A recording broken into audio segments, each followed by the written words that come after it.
ስማኝ ወንድሜ፣ በህይወትህ ጥፎ ነገር ምን እንደሆነ ታውቃለህ?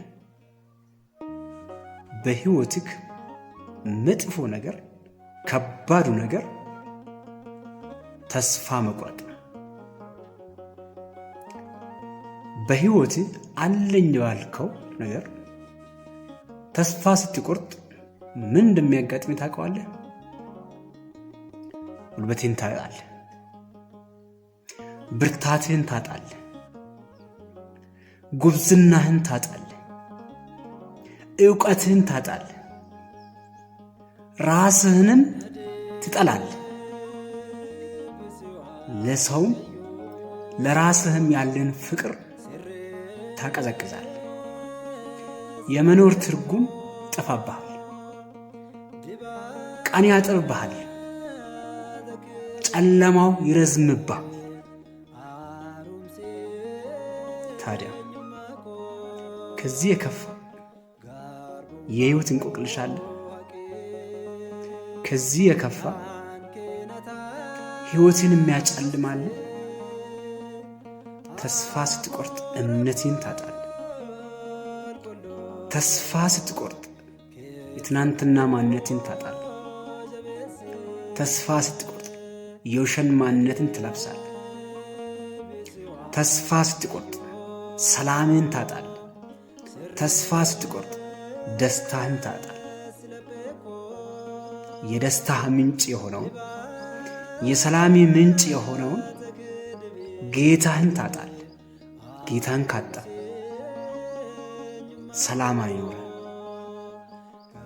ተስፋ ደግሞ የማይታየውን እንደምታይ አድርገህ የምትጨብጠው። ስለዚህ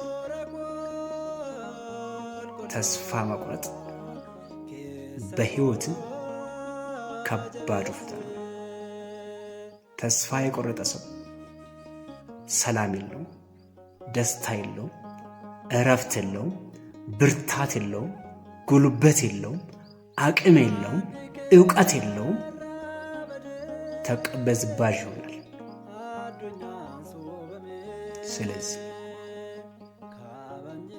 ስለዚህ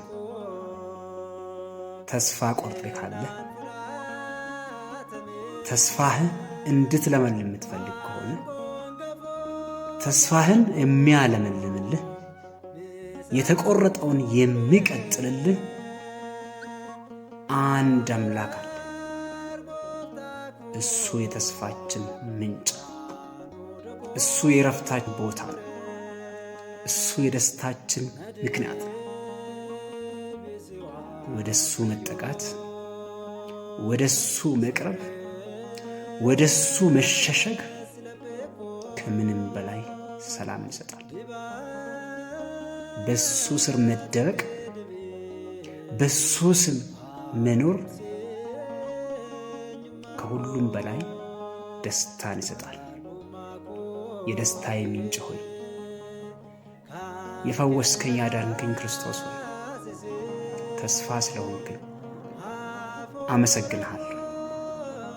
በተስፋ ካንተ ጋር እንድኖር፣ ሰላምን እንዳገኝ፣ እረፍትን እንዳገኝ፣ ብርታትን እንዳገኝ፣ ጉልበትን እንዳገኝ፣ አቅምን እንዳገኝ አንተ አትራቀን። ተስፋ ለቆረጠች ነፍሳችን አንተ መጠገያ ሁናት። አሜን።